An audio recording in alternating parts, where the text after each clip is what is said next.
GMO Shirumutebutsi Official. Welcome. Hello bakunzi ba Shirumutebutsi Official. Mu gice giheruka twarabonye ubwoko bune bw'abantu ufatiye ku butunzi canke ku myitwarire bafise ku mafaranga. Muri iki cigwa ca gatanu tugiye kurabira hamwe uko Kaniyama asigura akanatandukanya abo bantu uko ari imigwi ine, ndetse tunarabire hamwe n'ico kugwa kugira ngo umuntu ahindure umugwi mu gihe yoba yisanze mu mugwi atifuza kugumamo. Wewe utarakora subscribe niko kanya ngo bikore kugira ngo igihe cyose dushize ku ikiganiro ku cigwa uzwe mu bambere babona notification babukironka bwa mbere kugira ngo tuzoze turabana mu vyigwa nk'ibi. Nongeye kubaha ikaze. Mu cigwa ca kane twabonye ko umugwi wa mbere urimwo abantu Kaniyama yise abakene bo hanyuma y'abandi bose, les plus pauvres des pauvres ou les pauvres chroniques mu rurimi rw'igifaransa. Ikiranga abari mw'uyu mugwi ni iki gikurikira, canke ibiranga abari mw'uyu mugwi ni ibi bikurikira: n'abantu bakoresha amafaranga menshi gusumba ayo binjiza, ni ukuvuga ngo les dépenses ziba nyinshi cyane gusumba revenu. Nk'akarorero, umuntu akaba ahembwa ibihumbi 100 ku kwezi, ariko uko kwezi kukaza guhera amaze kudepansa ayarenga ivyo bihumbi 100, nk'ibihumbi 150, 130 kuduga. Ni ukuvuga ngo revenu yiwe iri hasi cyane gusumba depanse. Bene abo bantu bama mu madeni y'urudacika, mu makredi y'umwanya wose. Nibo bantu usanga no mu giturire bakunda kugira ibiturire cyane n'ayandi manyanga menshi, kuko ntibaba amafaranga baba bahembwa baba bafise agatima ko kudepansa menshi gusumba ayo bahembwa. Ukuri nuko nimba wewe uri muri uyu mugwi w'abadepansa amafaranga menshi gusumba ayo binjiza, menya ko uzorinda usaza uciruka inyuma y'amafaranga atanutuguvu ugifise ko kuyakorera, hama bigukwegere mu ngeso z'ugusegerereza. Kuko mu gihe wimenyereje kurya ibenze ivyo wakoreye, mico gihe bigutera kuza gusegerereza. Niho usanga umuntu yabaye mu escrow, niho usanga umuntu ni karyamyenda, hose muri quartier baramuzi, hose ku mutumba baramuzi, kubera ko yaramenyereye kurya byinshi gusumba ivyo akoreye. Inama Kaniyama akubwira ni yuko wofata ingingo yo kubumbwa nayo winjije mu kwirinda kugwa mu yindi mitego iguheza mu bukene, ahubwo ukavavanura niyo myumvire mibi. Kaniyama aca kubaza ati, wumva ikibazo Kaniyama aca kubaza: ibaze wewe nk'umuntu mukuru urengeje imyaka 18, ariko ukaba ugifise ivyimviro vyo kurya ibirenze ivyo ufise. Wibaza yuko arinde azoja arabiguha, canke hoho yobiguha? Azobandanya biguha kugeza ku busaza? N'uwo biguha yobandanya biguha kugeza ushaje? Naho woba winjiza ayo ubona ko ari menshi, ariko udahinduye ingeso bene iyo, bizorangira wicuza impamvu wabikoze. Nimba uri muri uyu mugwi, uyu n'umwanya niwo mwanya wawe kugira ngo uhindure, naho bitoroshe na gato, gerageza, birakunda. Umugwi wa kabiri Kaniyama avuga yuko yawise umugwi w'abakene baringaniye, les pauvres équilibrés. Uwo nawo abawurimwo bakaba barangwa n'ibi bikurikira: abo bantu nabo bafise ingeso y'ukudepansa amafaranga yose binjije, ntibabike n'amafaranga na makeya. Ikibatandukanya canke ico batandukaniye ko nabo mu mugwa mbere nuko bobo atamadeni binjiramwo. Ni ukuvuga ngo revenu zabo zihuye na depanse. Nuva nimba binjiza ibihumbi 100 ku kwezi, ayo yose nyine uko kwezi kuraherana bagakoresha nyine ibyo bihumbi ijana ku kwezi. Mvuze les dépenses ntimunyumve nabi, dépenses no kuvuga ni ibyo bintu byose ukoresha amafaranga ariko inyuma ye yuko biyakoresha ntagire inyungu uzigera ubona, canke ntagire inyungu y'ayo mafaranga uzigera ubona.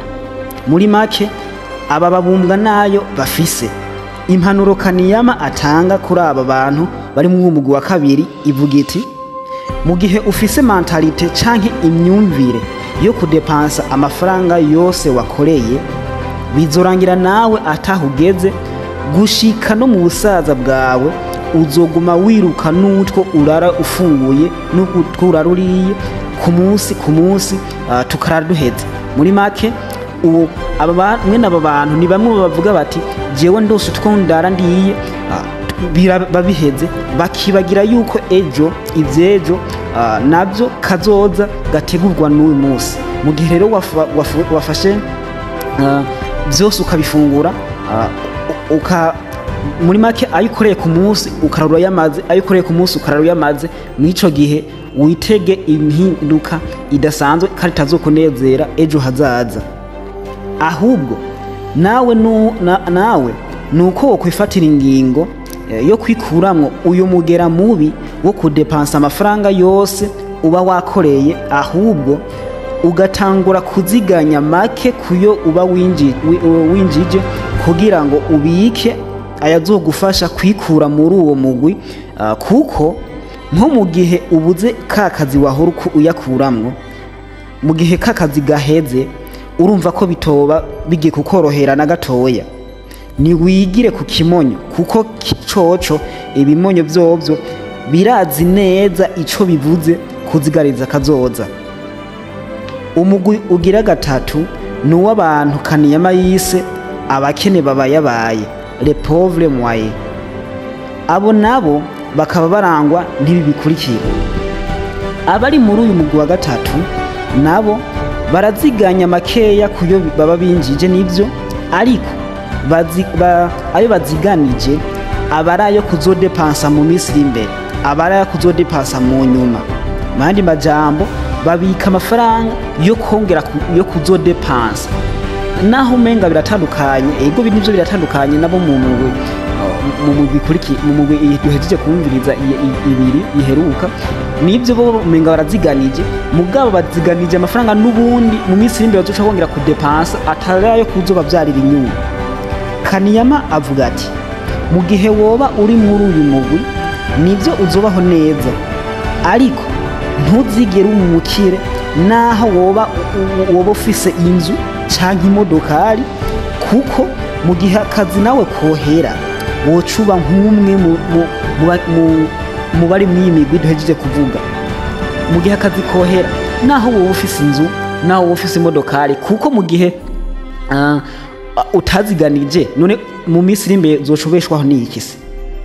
Ahubwo nuko nawe wofata ingingo yo kuziganiriza kazoza, yo kuziganya kugira ngo uronke umutahe wo kuzoshora mu migambi yunguka, hako uziganya kubera ufise nk'urubanza, kugura impuzu zirenze, ugasanga umuntu afise ibihuzu byinshi, ugasanga umuntu afise n'ibirenze ibyo yarakeneye. Kuko hari ibintu kugira ngo uze kudepansa amafaranga ubanza kuraba mbega nkene yiki, pana ibintu ushaka, kubera hari abantu uza usanga iyo nkiyagiye mu isoko icabonye cose aragura, icahuye naco aragura, icyo ashatse acagura, icyo agubonye acagura. Mw'ico gihe mu gihe gifise imyumvire mwene iyo, Kaniyama agusigura yuko naho uba winjiza amafaranga menshi ubona ko ari menshi, mw'ico gihe wewe uharugwa mu mugwi w'abakene. Ntabwo uba ufise ivyumviro ndora amafaranga, ntabwo uba ufise ivyumviro njabukire. Ahubwo nuko wo kwiga ni gute no kwiziganiza no zigamira amafaranga yanje kazoza, canke nubika amafaranga azomfasha canke azofasha abana bawe canke abana banje mu gihe kiri imbere. Kuziganiriza dépense bizokugumiza mu bukene naho uba winjiza menshi nk'uko nakora bivuga abakire bobo bashaka ko amafaranga baziganije aguma aja mu migambi y'iterambere cyangwa mu migambi izobazanira ayandi mafaranga menshi kurushaho. Umugwi wa kane nuwo wabo Kaniyama yise cyangwa yita abatunzi les riches. Ikibatandukanye n'abo bandi bo muri iyo migwi itatu duhejeje kuvuga nuko bobo batigera bakora ikosa, ntibigira bakora ikosa ryo kuziganya amafaranga yo kuzodepansa mu nyuma, yo kuzodepansa mu minsi iri imbere, nko kugura inzu nka bimwe nakora bavuga kugura inzu nziza cyane zishashagirana gusumba izo bari babayemwo, kugura imodokari zo kugenderamwo atari n'imodokari ya business, ahubwo kagura imodokari yo kugenderamwo ya déplacement. Ntibagire yuko imodokari ya déplacement nayo ku munsi nako iguma ikenera ibitoro kwikorera entretien. Iyo entretien wikorera nayo iri mu mafaranga uzo uri kora dépense, kandi uravye neza ugasanga ni ya modokari atabirenze ikuzanira ku munsi canke atamafaranga igiye kugura ivyambarwa birenze byinshi gusumba n'ivyo wari ufise, kumva ngo umuntu ubonye kigezweho ndakujanye naco ndakiguze, kigezweho impuzu kigezweho ndayiguze, ikirato kigezweho ndakiguze. Mwene ivyo bintu bituma umuntu ahera mu bukene, ahubwo biga ingene ajya amafaranga baziganije bayashobora kugira ngo yunguke menshi, ivyo bakeneye bizove mu nyungu y'ayo mafaranga baba barashoye muri iyo migambi y'iterambere. Bobo bavuga bati y'amafaranga naziganije nimba harayo nakuye ku byo nahembwe ayaziganije rero akazoyasho amaze kuba menshi, abaze kuvuga utahe ukwiye akazoyashora mu migambi y'iterambere, hama inyungu izova muri iyo migambi y'iterambere akaba ariyo bazoza bakoresha mu byo baba bakeneye buri munsi kuko umuntu arakeneye ibintu buri munsi tubaye mu buzima bukeneye amafaranga, ahubwo ayo mafaranga y'inyungu rero akaba ariyo azohora akoresha mw'izo zindi dépense, kuko kudepansa vyovyo ntivyobora, ariko kikazira kudepansa amafaranga uko wiboneye. Kuba muri uyu mugwi wa kane ntibisigura ko uba ufise canke ukorera amafaranga menshi, ahubwo nuko uba ufise ivyiyumviro njabukire, ivyiyumviro biganisha kuba umukire mu minsi iri imbere muri kazoza. Ayo woba winjiza yose iga ingene wokurako n'imiburiburi ibice 10% vyayo winjiza, kugira ngo wubake umutahe wo gushora mu migambi ivyara inyungu mu minsi iri imbere. Les économistes, les experts en économie nibo bakubwira bati nimba wewe ukeneye bafatira kurya muntu aba akorera uwundi muntu canke ari umusarariye umwampuwaye, ntuvuga ngo iga ngene ngo basi woturakurako n'imiburiburi 10%, ibice 10% by'amafaranga wakoreye ku kwezi, kugira ngo ayo mafaranga aba ariyo uzobika ubikire kuzoyashora mu migambi y'iterambere mu minsi iri imbere, kuko ayo mafaranga niyo azoca gufasha muri kazoza canke mu gushora mu bikubyarira inyungu. Nuba ufise imyumvire nk'iyi bizorangira ubaye umukire rurangiranwa, kabone naho woba wavukiye mu muryango ukenye, kuko ibice birenga 80% by'abakire haba muri Amerika mbere kw'isi yose ntabwo bavukiye mu miryango ikize, ahubwo nuko bagize canke bakurikije itegeko ry'amafaranga ari ryo kuziganya no gushora mu vyunguka. Ni ukuvuga ngo itegeko ry'amafaranga, aya mafaranga hari abantu benshi batazi ko afise itegeko ry'amafaranga ni ukuyaziganya hama ukazoyashora mu migambi yunguka. Aho umwico gihe ukurikije iryo tegeko nta gisibya utabaye mukire. Nabivuze nkuko Kaniyama akunda kubivuga, kandi ngo abantu benshi bakunda kwihenda kuba umukire si umuntu afise inzu, si umuntu afise imodokari, ahubwo umuntu w'umukire nujya muntu afise ivyimviro ndura amafaranga biganisha ku bukire, nuwo muntu azi kuziganya cyarico no gushora mu migambi y'iterambere. Uwo niwo muntu bita umukire. Kuba umukire rero si ugufatira ku bigaragara abone ngo umuntu ngo afise imodokari. Umuntu ashobora kuba afise imodokari mugara umukene, kuko mu gihe afise ivyimviro byo biganisha ku bukene, uyo mu minsi iri imbere abo umukene rutitiri, abo umukene uwo hanyuma y'abandi bakene wanashira akisanga muri wa mugwi wa mbere. Rero mu gihe ukurikije mwene iyo myumvire, wewe rendez-vous ni muntu ze mu bukire buri imbere. Mu minsi y'imbere wewe uraba umukire rurangirana. Duhurire mu gice kigira 6 aho tuzorabira hamwe ibidasanzwe vyerekeye ni gute wo kubaka canke wo kongereza amafaranga yo gushora mu migambi yunguka. Ni gute wo kubaka umutahe uzotuma wewe ushobora kuba mu bantu nabo bishora mali.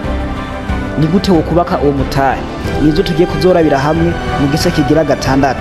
Nibutsa wowe utarakora subscribe, niko kanya ngo bikore kugira ngo notification izohora ikugerako mu bambere mu gihe cyose ducishije ko icigwa nk'iki.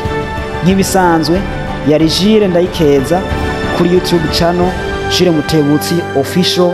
Ciao ciao.